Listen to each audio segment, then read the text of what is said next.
"Get out of my house, Grandpa." That was the first thing I heard from my own bedroom. And yeah, that happened. A stranger was live streaming from the cabin my grandfather built, while empty energy drink cans glittered on my grandmother's dresser, and a 70-inch TV covered the wall, where family photos used to hang. I stood there with my heart doing double time.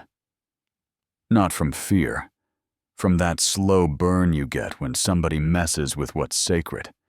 You know what I mean? Let me back up, and I'll keep it simple. I'm Mason Cole, police chief in Harper County, a man who learned the hard way that grief has a long tail. 2 years earlier, my wife Ray slipped away before I could make sense of the word why, and the only place I could still breathe was our cedar cabin on Summit Lake, the place that smells like clean wood and cold mornings, the place where her laugh still hangs between the trees if you listen right.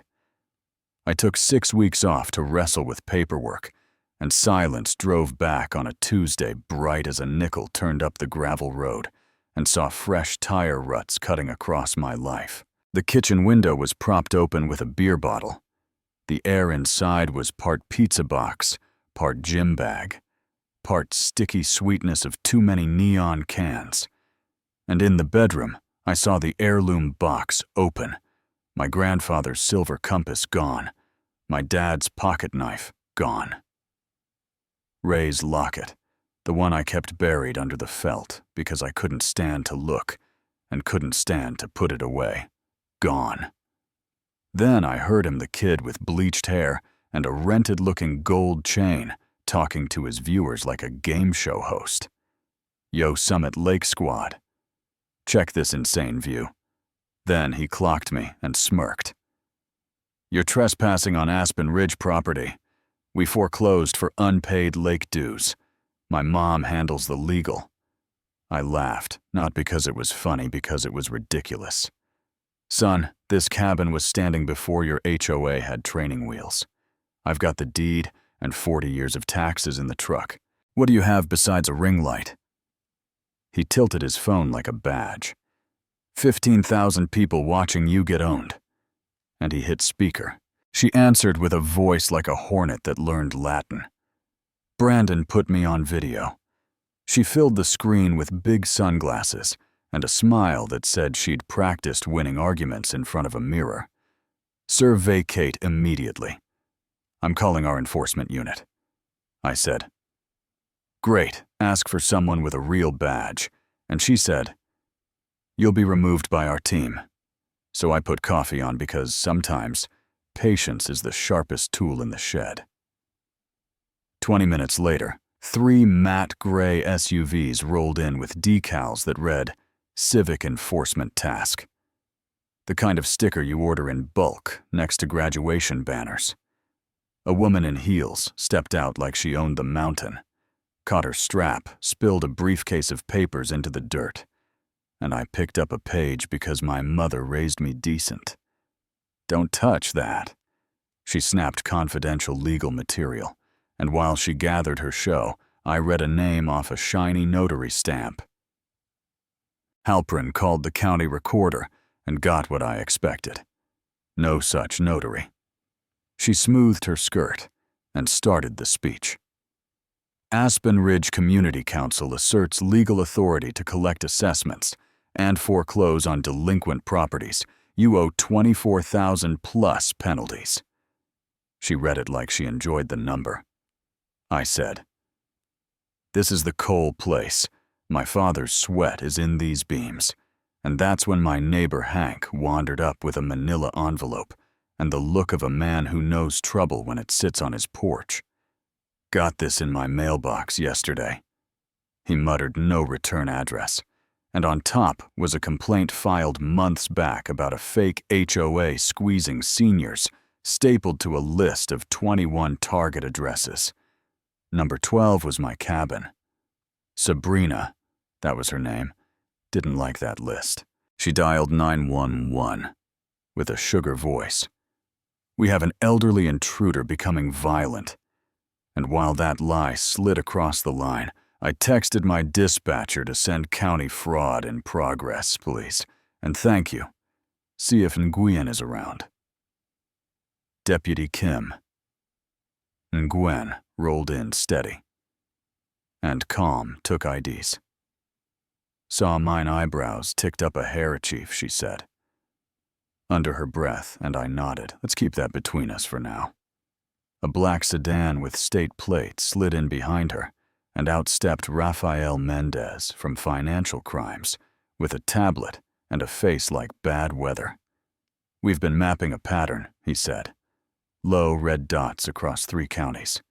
Retirement parks and lakeside cul-de-sacs. North of 500,000 skimmed, and he looked at the cabin. Yours makes it personal. Meanwhile, Brandon, still streaming because humiliation loves an audience, clicked a tab labeled Coin Kings Forgot Screen Share was on, and showed a chat where he bragged Mom's HOA pulled $142K this year. Hank's granddaughter moved faster than truth, and screen grabbed the whole thing, sent me the shot with one word: gotcha. Brandon slammed the laptop, stomped outside, and grabbed a bat from his trunk like he was auditioning for a poor choice. Put that down, I said, sliding between him and the kid he wanted to scare. That's a weapon, and you don't want to learn the law that way. Sirens braided through the pines. Nguyen stayed cool and procedural, asked for original filings, commission numbers, dates, and that shiny notary fell apart under 5 seconds of real verification. Then the SUV door cracked, and a young woman stepped out. Neat ponytail hands clenched around a phone like it was the last rung on the ladder, and she looked at Nguyen instead of me. My name is Nina Alvarez. Voice shaking and steady. At once, I can't do this anymore. She read off account numbers, shell companies, a storage unit. Northside Storage Building B Unit 17. Template files, a tackle box of counterfeit stamps, a ledger color-coded for neighborhoods that scare easy. Sabrina turned on her like a blade hissed. Say one more word, and I'll erase you and your mother's grave. And Nina flinched, then kept talking. And that's the moment you hope for. Courage showing up late, but still showing up. Warrants moved quicker than common sense because we had a live confession. A packet from a ghost. A cooperating witness and a chief with robbed heirlooms. So we popped B-17 and stepped into air that smelled like paper and rubber bands and everything dirty that hides inside polite language. Boxes by county, folders by street, a banker's box of stamps, and in a plastic tub labeled Resale Valuables, my grandfather's compass, Ray's locket. The click of it opening felt like a door inside my chest, swinging on old hinges, the tiny photo of us with diner pie on our faces.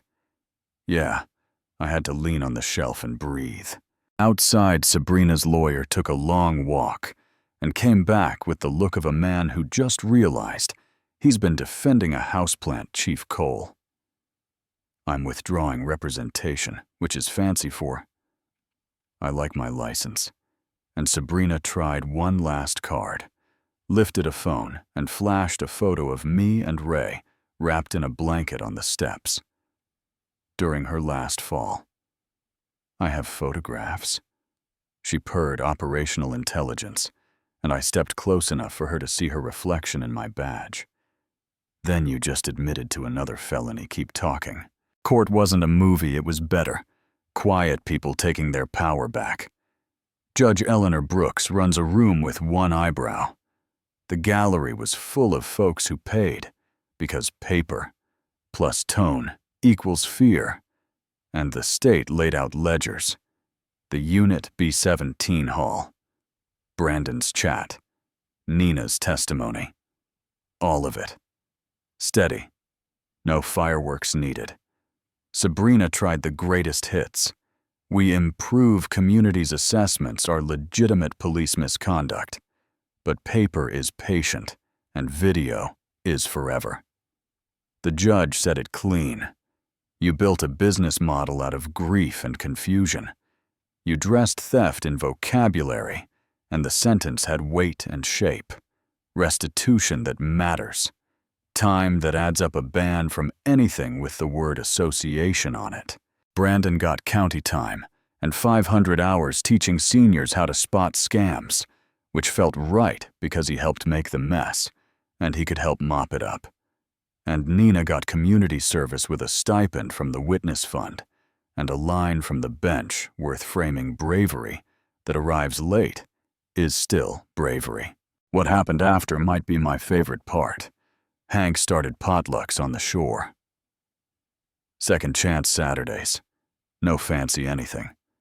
Just casseroles and stubborn kindness. The cabin sounds different now. More voices. Fewer ghosts. We invite kids who tango with bad decisions to paint trim and fix boards. You hand a kid a brush and a reason and watch them grow an inch in an afternoon. Brandon showed up one day with 2 trays of baked ziti from his job and said, "Small voice, I can help with the seniors class." Then stood in front of a projector and told the truth. I used to think attention was money. It's a tab. Not everyone forgave. Not everyone has to.